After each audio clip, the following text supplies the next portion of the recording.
नमस्कार, मेरा नाम है कुणाल गोयल और थिंक 360 की नई पेशकश जयपुर जंक्शन में आपका स्वागत है। जयपुर जंक्शन की इस नई पेशकश में हम हर शनिवार जवाहर कला केंद्र में आते हैं और ऐसे लोगों से बातचीत करते हैं जो देश दुनिया की राजनीति पर सोचते, विचारते और चर्चाएं करते हैं।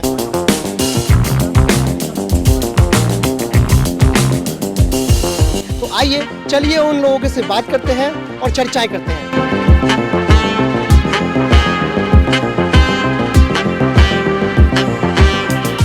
अमेरिका जाने का मौका मिला। स्टेट गेस्ट के तौर पे गए थे। स्टेट गेस्ट जाने के बहुत सारे प्रिविलेज होते हैं और ख़ास तौर पर भारत तो आतिथ्य की भूमि है। यहाँ का कोई भी व्यक्ति बाहर जाता है तो उसके अंदर भी भाव होता है कि मैं किसी का मेहमान नहीं, मैं उनके परिवार का मेंबर बन के जा रहा हूँ।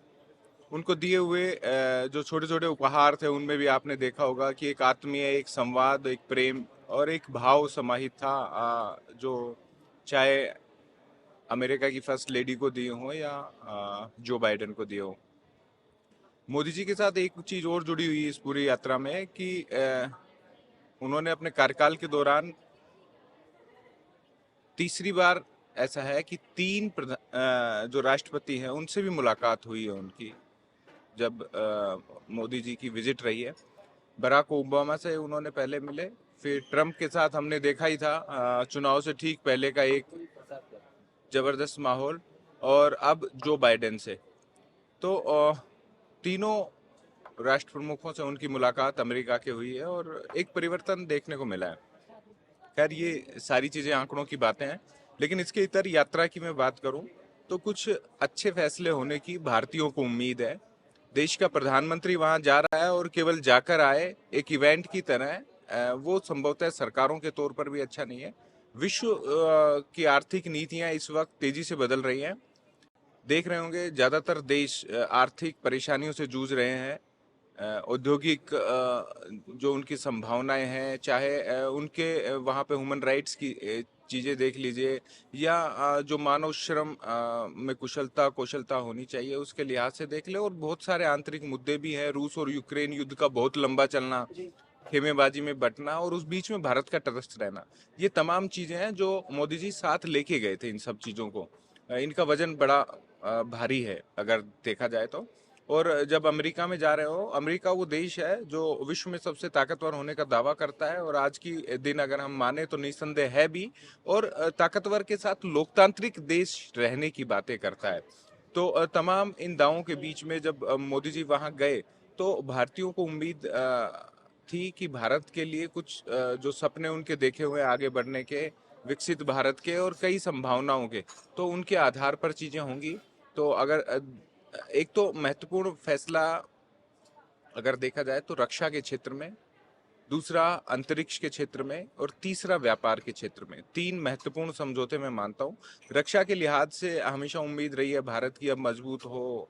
हालांकि बहुत सारी चीज़ें हैं जो पिछले 4 वर्षों में केंद्र सरकार राज्य सरकारों की मदद से कर रही है। इंडस्ट्री स्टेट में लगनी है और केंद्र लगातार सपोर्ट कर रहा है। तो जो रक्षा से जुड़ी हुई हैं, चाहे फौजियों की ड्रेस ही ले लें, उनके विशेष जूते ले लीजिए, या बख्तरबंद गाड़ियों का ले लीजिए। जयपुर में भी अगर आप वीकेआई में देखेंगे तो पूरे भारत के रक्षा जो विभाग हैं उनको सप्लाई होने वाली बख्तरबंद गाड़ियां यहाँ बनती हैं। अब उनमें और तेजी हुई है। पिस्टल ले लीजिए, दूर तक गन ले लीजिए, और अब जेट विमान की जब हमेशा बात आती है, क्योंकि भारत सीमाओं में घिरा हुआ है। चीन एक महत्वपूर्ण राष्ट्र पूरे विश्व के लिए भी है और भारत के लिए भी है। चीन अपॉर्चुनिटी वाला देश भी है और खतरे वाला भी भारत के लिए। तो इन दोनों के तरीके से अपने रक्षा तंत्र को मजबूत रखना होगा, और चीन के आंतरिक हालात इस वक्त किस तरफ जा रहे हैं वो उस पर नज़र बनाए रखने की भी चीज़ है। तब समझ में आएगा कि भारत को अपनी रक्षा तंत्र क्यों मजबूत करना है, क्योंकि भारत ही एकमात्र देश है जो इस पूरे महाद्वीप में चीन को टक्कर देता हुआ और तेजी से बढ़ता हुआ आएगा, चाहे वो आर्थिक बात हो या पूरे विश्व में अपनी क्षमताओं के लिहाज से। तो रक्षा के लिहाज से जेट में सौदा, और साथ ही एक चूंकि अब जमाना ड्रोन का है तो एक क्षमतावान ड्रोन उसका निर्माण और उसकी जो असेंबलिंग है ये भी यहाँ पर करने की सहमति दिखाई है। अंतर्राष्ट्रीय जो अंतरिक्ष स्टेशन है वहाँ एक भारतीय जाएगा, ये भारत के लिए भी गौरव की बात हो सकती है। उसका लगभग प्रोसीजर जारी है, उस पर पहले भी काम हो रहा था, लेकिन अब एक सहमति के तौर पर, एक उपलब्धि के तौर पर दिखाया गया है। जल्द ही एक भारतीय कदम अंतरिक्ष जो स्टेशन है अंतर्राष्ट्रीय उस पर पड़ने वाले हैं। इसके अलावा आर्थिक तौर पर बात करूं तो सेमीकंडक्टर की चीजें थी, टेस्ला के साथ एक महत्वपूर्ण बैठक हुई है। 2 वाणिज्य दूतावास खुल रहे हैं बेंगलोर में और अहमदाबाद में। अमेरिका से संबंधों की मजबूत कड़ी भी है, वो वाणिज्य दूतावास है। तो इस लिहाज से माना जा सकता है इन दोनों जगहों पर एक बड़ा निवेश अमेरिकी कंपनियां आने वाले दिनों में करेंगी, और इवन गुजरात में तो उन्हें जमीन आवंटन की प्रक्रिया के तौर पर भी तेजी से आगे बढ़ा जा रहा है। राजस्थान में भी जापानी जोन है नीमराना में, उसने एक खुशबू फैलाई है पूरे विश्व में कि किसी भी देश में एक विशेष जोन अगर देश का हो तो जापानी जोन जैसा हो सकता है। वहाँ सुरक्षा के लिहाज से, मानव श्रम के लिहाज से तमाम चीजें देखी गई। तो इन तमाम मुद्दों पर हुआ है, कुछ छोटे छोटे और भी आंतरिक मसलों पर हुआ है। भारत अमेरिका के वैश्विक नीति के मुद्दे पर आगे क्या रुख रहेगा उस पर भी बातचीत हुई है। और सबसे मधुर बातचीत है कि भारत और अमेरिका के संबंधों को ठीक करना। जब रूस और यूक्रेन का युद्ध हुआ तो हो सकता है कि अंतर्राष्ट्रीय स्तर पर एक दबाव अमेरिका की तरफ से हो कि आप यूक्रेन के पक्ष में जाइए, लेकिन रूस हमारा मित्र रहा है, भारत ने उस पर तटस्थ नीति अपनाई। दोनों को उन्होंने अपने तरीके से एक मैसेज भी दिया और बताया कि सनातन यही चाहता है कि युद्ध की विभीषिका से कोई देश ना गुजरे, अपने आंतरिक मुद्दे उन्हें सुलझाने चाहिए और एक पटल पर बैठकर संवाद करना चाहिए। अगर आपने पूर्व के बयान सुने होंगे तो कोशिशें जारी हैं, और इस दौरे से कुछ परिणाम जल्दी आएंगे रक्षात्मक लिहाज से, अंतर्राष्ट्रीय स्टेशन के लिहाज से, और कुछ दूरगामी परिणाम होंगे जो भारत के आर्थिक तंत्र को थोड़ा खुलापन देंगे, नयापन देंगे। हालांकि राजनीतिक तौर पर बहुत सारी चीजें हैं जो वहाँ हुई है, और राजनीतिक तौर पर, विस्तार के तौर पर भी देखा जाता है, और भारत के मजबूती से बढ़ते हुए कदम है। देश के प्रधानमंत्री नरेंद्र मोदी की ये यात्रा देश के 140 करोड़ लोगों की यात्रा है। नए आंकड़े भी सामने आ गए हैं कि भारतीय 140 करोड़ हो गए हैं जब प्रधानमंत्री ने वहां पे कहा है। तो बहुत सारी चीजें हैं जिनमें अब असर आएगा, और एक बेहतरीन भारत की भूमिका अमेरिका के साथ भी नजर आएगी। हालांकि ये सौदे पूरी तरीके से जैसा मैंने कहा कि रक्षा के ले लीजिए या उसके व्यापार के ले लीजिए, लेकिन राजनीति और राजनयिक संबंध दोनों इसमें महत्वपूर्ण भूमिका निभा रहे हैं। ऐसे में विश्व की बदलती हुई आर्थिक शक्ति के तौर पर, परिदृश्य के तौर पर भारत एक प्रभावी भूमिका में है, और संभवतः इसी दौरे में देखने को मिला है। मोदी जी को लेके पूरा देश उनके बारे में अच्छे विचार रखता है, और ये मान के चलता है कि वो अगर विदेश यात्रा पर गए हैं या अमेरिकी यात्रा पर गए हैं, एक ऐसे राष्ट्र की यात्रा पर गए हैं जो विश्व का सबसे विकसित राष्ट्र है, जिसकी अर्थव्यवस्था सबसे बड़ी है, और वो राजकीय यात्रा पर गए हैं, तो स्टेट गेस्ट हैं, तो निश्चित रूप से ऐसे कुछ समझौते करके आएंगे जो इस राष्ट्र के लिए हितकर होंगे। देखो, अमेरिका पूरा विश्व एक व्यापारिक दृष्टिकोण रखता है, तो अमेरिका ने अगर मोदी जी को आमंत्रित किया है तो भी भारत में कुछ संभावनाएं तलाश रहा होगा निश्चित रूप से। उन्हीं संभावनाओं को हम तलाशने वहाँ पर गए हैं। बाकी अंकित भाई ने बहुत कुछ बता दिया उस संबंध में, और मैं उस बात पर न जाते हुए तथ्यात्मक रूप से मैं बात करूँगा कि निश्चित रूप से हम लोगों को आने वाले समय के अंदर अगर हमें कोई बड़ा व्यापारिक साझेदार मिलता है जो हमारे यहाँ इन्वेस्ट करता है, हमें इन्वेस्ट की बहुत आवश्यकता है। हमारे यहाँ पर पोटेंशियल खूब है। हमारे यहाँ पर यूरोप की एक नीति, अमेरिका की एक नीति रही है कि वहाँ पर उन्होंने ग्रीन हाउस इफेक्ट को कम करने के लिए, इंडस्ट्रियलाइजेशन को कम करने के लिए प्रोडक्शन यूनिट्स को वहाँ से एशिया और अफ्रीका में शिफ्ट किया है। और भारत एक ऐसा राष्ट्र है जहाँ पर ये बहुत पोटेंशियल है, जहाँ इंडस्ट्रियल यूनिट्स को शिफ्ट किया जा सके, औद्योगिक परिदृश्य यहाँ बनाया जा सके, उत्पादन यहाँ हो, टेक्नोलॉजी वहाँ की हो। तो इस उम्मीद से अमेरिका का बहुत सारा इन्वेस्टमेंट इस यात्रा के बाद उम्मीद बनती है कि वो आएगा। रक्षा क्षेत्र की बात हुई, आंतरिक क्षेत्र की बात हुई, और बाकी सब चीज़ों की जो टेक्नोलॉजी को लेकर हमारी बात हुई, सेमीकंडक्टर को लेकर टेस्ला जो हमारे यहाँ पर कार बनाने से इनकार कर रहा था, वो यहाँ एक सेमीकंडक्टर प्लांट लगाएगा। तो एक उम्मीद बनती है इस यात्रा से कि निश्चित रूप से यहाँ पर इंडस्ट्रियलाइजेशन को बढ़ावा मिलेगा, इन्वेस्टमेंट बढ़ेगा, रोजगार के अवसर बढ़ेंगे, भारत और अमेरिका के संबंध मधुर होंगे। आने वाले समय में क्या वैश्विक परिदृश्य बनता है वो एक अलग है सामरिक स्थितियों को लेकर, लेकिन आज की तारीख में अमेरिका सबसे बड़ा दादा मान सकते हैं आप।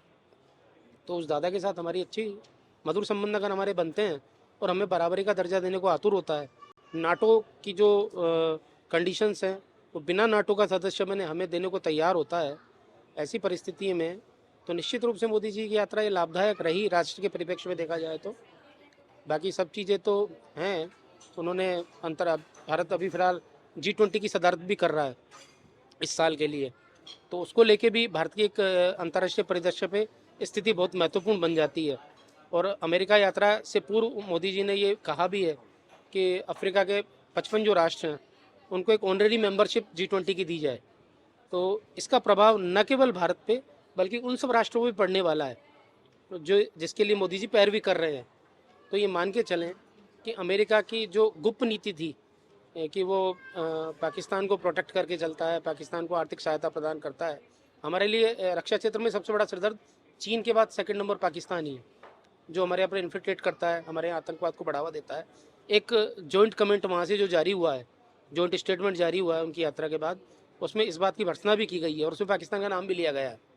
हालांकि पत्रकार वार्ता में उसका नाम नहीं लिया गया है, लेकिन जो सामरिक एक स्टेटमेंट जारी हुआ है सामूहिक, उसमें पाकिस्तान का नाम लेते हुए कहा गया है कि जो सीमा पार से आतंकवाद पूरे विश्व को परेशान कर रहा है वो पाकिस्तान इस बात को लेकर बहुत पीड़ित है। आज भी पाकिस्तान का बड़ा रेवेन्यू का क्या कहें, आर्थिक सहायता का स्रोत अमेरिका है। तो हम ऐसा नहीं चाहते, मैं नहीं चाहता कि मेरे देश में कोई ऐसा चाहता होगा कि पाकिस्तान भुखमरी की स्थिति में आ जाए। हम यही चाहते हैं कि वो अपने राष्ट्र में जिए और ठीक रहे, पर उसके लिए उसका वो आर्थिक स्रोत का घटना बहुत ज़रूरी है। तो हम एक अच्छा पार्टनर अगर अमेरिका को अवेलेबल करा पाते हैं, एक ऐसा प्लेटफॉर्म अवेलेबल करा पाते हैं जो इंडस्ट्री यहाँ लगा सके, हम उसको इंडस्ट्रियल रॉ मटेरियल अवेलेबल करा सके, उसके उत्पादों को बेचने का बाज़ार हम उपलब्ध करा सके, ऐसी परिस्थिति के अंदर ये यात्रा बहुत सराहनीय है और इसके दूरगामी परिणाम हो सकते हैं। निश्चित रूप से भारत को फ़ायदा होगा और भारत के साथ अमेरिका और पूरे विश्व को भी फ़ायदा है। सर मेरा सवाल आपसे ये है कि प्रधानमंत्री मोदी के इस विजिट के बहुत सारे एंगल हैं। एक एंगल सर ये है कि क्या इससे नाटो की सदस्यता में परमानेंट सदस्यता भारत को मिल सकती है? नहीं, भारत चाहेगा क्या? मुझे नहीं लगा कि भारत उस तरीके से अमेरिका और उन देशों की कठपुतली बनना चाहेगा, क्योंकि इस परिदृश्य में भारत का जो नेतृत्व उभर के आया है उसमें भारत अपने आत्मविश्वास को वापस असर्ट कर रहा है ना, उसको पा रहा है। जो हमारा पूरा सनातन में बहुत पहले का, जो कि मोदी जी का आप देखेंगे, मोदी जी ने इसका जिक्र भी किया है हमारी बहुत पुरानी सभ्यता है ना, और हम उस संस्कृति के वाहक हैं जहाँ हमने किसी का हक नहीं मारा है।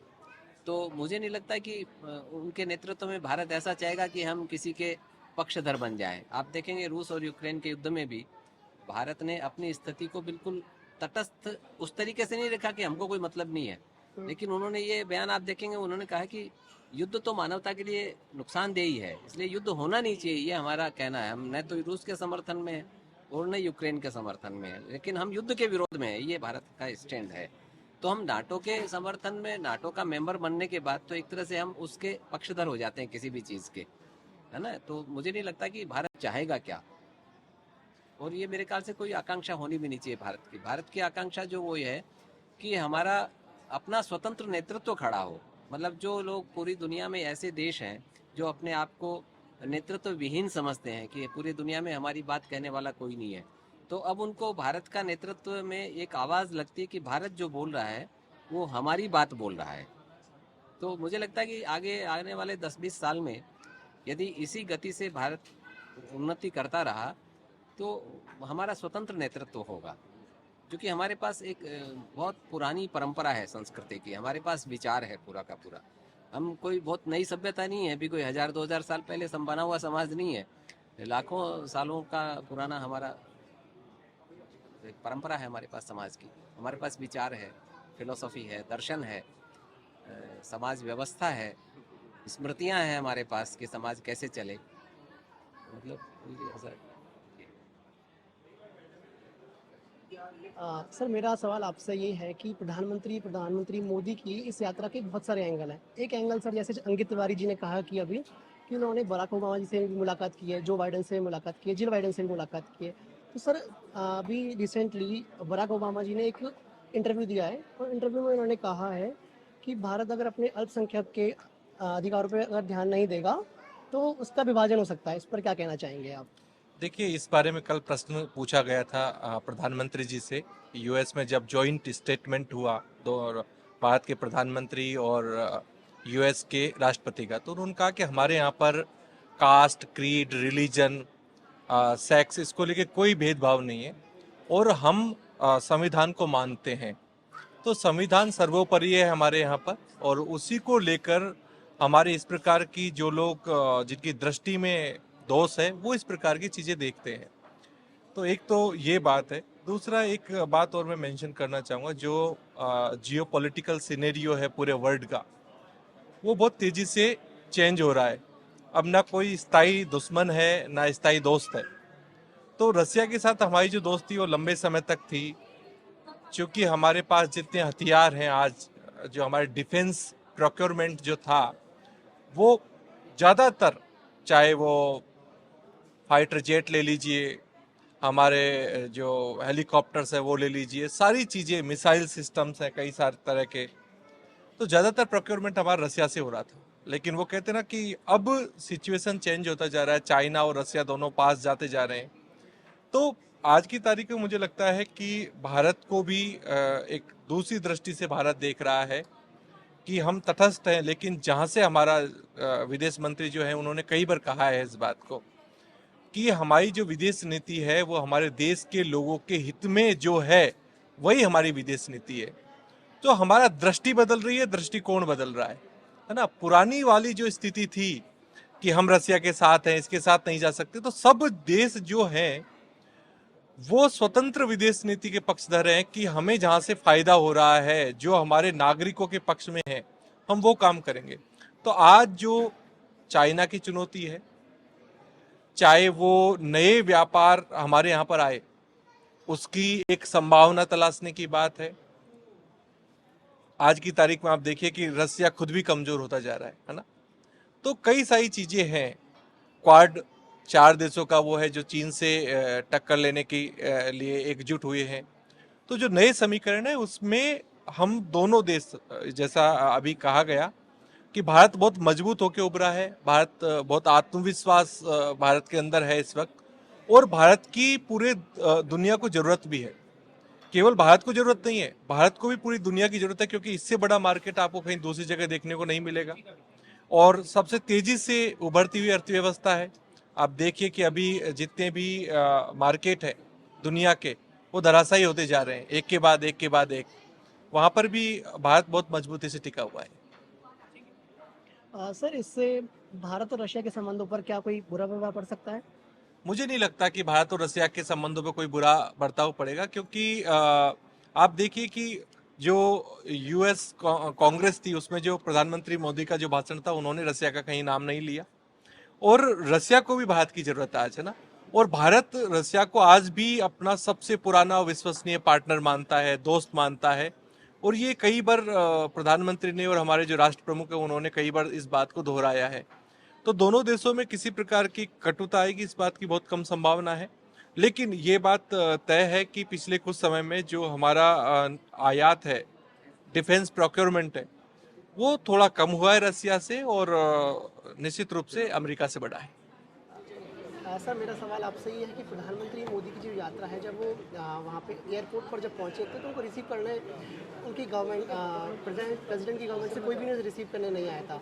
2 मीडिया है, एक मीडिया दिखा रहा है कि प्रधानमंत्री मोदी का जो उनकी विजिट है उनसे बहुत अच्छा संबंध बनेगा, लेकिन एक मीडिया वो दिखा रहा है कि उनको कोई रिसीव करने ही नहीं आया है एयरपोर्ट पर। इस पर क्या कहना चाहेंगे आप? देखिए, नरेंद्र मोदी जी हमारे भारत के प्रधानमंत्री हैं। वो अगर आज वहाँ गए हैं तो वो हमारे पूरे भारत को रिप्रेजेंट कर रहे हैं। तो मैं इस बात में नहीं जाना चाहूँगा कि उनको किसने रिसीव किया किसने नहीं किया। मैं सिर्फ ये बात करना चाहूँगा आपसे कि अगर हम थोड़ा सा इन बातों से हट कर के ये देखें कि भारत आज 140 करोड़ की आबादी के साथ आगे बढ़ रहा है, उसमें मोदी जी अगर जाकर के वहाँ कुछ ऐसे एग्रीमेंट्स कर रहे हैं कि जिससे कि हम वहाँ से चीज़ें परचेज़ कर रहे हैं, तो मेरे मन में एक सवाल उठता है जो कि एक लोकल आदमी के मन में उठना भी चाहिए, क्योंकि मैं जोधपुर से हूँ। जोधपुर में अगर आपको पता हो तो सबसे ज़्यादा हम लोग हैंडीक्राफ्ट का एक्सपोर्ट करते हैं। पिछले महीने ही एक रिपोर्ट छपी जिसमें ये छपा कि हैंडीक्राफ्ट एक्सपोर्टर ने आत्महत्या कर ली। उसने आत्महत्या इसलिए की क्योंकि अमेरिका से पेमेंट नहीं आ रहा। तो मैं ये पूछना चाहूँगा उन एक्सपोर्टर्स का क्या। आपने टेक्नोलॉजी इंपोर्ट करने की बात करी, तो मैं ये पूछना चाहूँगा जब आप भारत में रह करके कुछ बनाना चाह रहे हैं, वो बना करके आप बाहर बेचेंगे, तो उसमें भारत का फ़ायदा है, या बाहर से आप चीज़ें खरीद करके ला करके और उसकी चेस्ट थम्पिंग करेंगे कि हमने ये बहुत कुछ कर लिया। ये चीज़ें कुछ सोचने पे मजबूर करती है। पहले हमारी जो आज तक विदेश नीति रही, चाहे वो जवाहरलाल नेहरू जी हों, चाहे वो राजीव गांधी जी हों, तो हमेशा उन्होंने कोशिश की कि नहीं, एक ये बैलेंस बना रहे इंपोर्ट एक्सपोर्ट का भी। पिछले कुछ सालों से ऐसा देखने को लग रहा है कि सिर्फ बाहर से सिर्फ चीज़ें इंपोर्ट की जा रही है और लोगों को ये लगाया जा रहा है कि हमने ये खरीद लिया, हमने वो टेक्नोलॉजी खरीद ली, हम ये कर रहे हैं, हम वो कर रहे हैं। आप लोकल प्रोडक्ट्स की बात करते हैं, लेकिन आप लोकल प्रोडक्ट्स को बाहर जाके सेल नहीं करते। ऐसा क्यों? उन्होंने क्यों हैंडीक्राफ्ट की बात नहीं की? उन्होंने क्यों सूरत के जेम्स की बात नहीं की? उन्होंने क्यों ऐसी कोई चीज़ की बात नहीं की जो कि एक भारतीयता पैदा करती वहाँ पर? राष्ट्रगान कोई भी प्रधानमंत्री वहाँ जाएंगे बिल्कुल बजेगा, बजना भी चाहिए। उसी के साथ उन्हीं प्रधानमंत्री को ये भी देखना चाहिए कि वो सिर्फ और सिर्फ जनता में आकर के ये नहीं बताएं कि मैंने यहाँ राइफल खरीद लिए, मैंने यहाँ पर आपके इन तोपों को खरीद लिया, मैंने यहाँ पर आकर के इन चीज़ों को खरीद लिया। खरीदने में तो भारत सबसे बड़ा आज 140 करोड़ की आबादी लेके बैठा है। We are best buyers. लेकिन जब तक हम खुद सप्लायर्स नहीं होंगे, तब तक हमारे देश का फ्यूचर हमको खुद को इंटैक्ट करना पड़ेगा। मेरा तो बस यही कहना है कि मोदी जी अगर जा रहे हैं कहीं भी और भी, तो वहाँ ये बैलेंस की तरफ भी ध्यान दें। सिर्फ चेस्ट थम्पिंग करने से मेरे को नहीं लग रहा कि हम एक तरफ सिर्फ और सिर्फ एक ही बातें करते चले जाएं। धन्यवाद। सर, जैसे कि आपने कहा कि वो लोकल मार्केट को बढ़ावा नहीं दे रहे हैं, पर लेकिन अभी जो उन्होंने जस्ट एक अभी जो 10 दान राष्ट्रीय उन्होंने गिफ्ट किए हैं, वो सभी लोकल मार्केट से उन्होंने पिक करके उनको वो गिफ्ट किए हैं। तो वो सर एक तरह से अपने आप में वो प्रमोशन ही है सर, वो अपने आप में। सर बिल्कुल, देखिए ये जो गिफ्ट किसी चीज़ को देना, हम उसके पीछे ये टैगलाइन नहीं लगा सकते कि ये प्रमोशन सिर्फ और सिर्फ मतलब एक्सपोर्ट के लिए। गिफ्ट आप अलग भावनाओं से देते हैं, गिफ्ट आप बहुत सी चीज़ें सोच समझ करके देते हैं। वो हमारा आर्ट एंड कल्चर है जो आज तक चलता है, उसमें उन्होंने नया क्या किया। कहीं ऐसा तो नहीं है कि पहले कोई भी प्रधानमंत्री गया और वो कभी भी भारत की कोई भी लोकल चीज़ लेके नहीं गया, या भारतीयता की कोई चीज़ है वो लेके नहीं गया। और ऐसा नहीं है कि प्रधानमंत्री मोदी जी पहले ऐसे प्रधानमंत्री हैं जो कि ऐसी चीज़ लेके गए हैं जो पहले कभी कोई लेके नहीं जा सकता था। तो यहाँ कहीं आप जो चीज़ मेरे से पूछना चाह रहे हैं, उसमें मैं यही कहूँगा कि इट इज़ नॉट न्यू। ये एक ऐसी चीज़ है जो होती आई है। गिफ्ट हमेशा सोच समझ करके दिए जाते हैं, कोई रैंडमली ऐसा ही नहीं होता कोई उठा करके कुछ भी दे देगा। उसके पीछे भी थॉट प्रोसीजर्स चलते हैं। मेरा मानना है उसमें चला होगा, और दैट्स ऑल।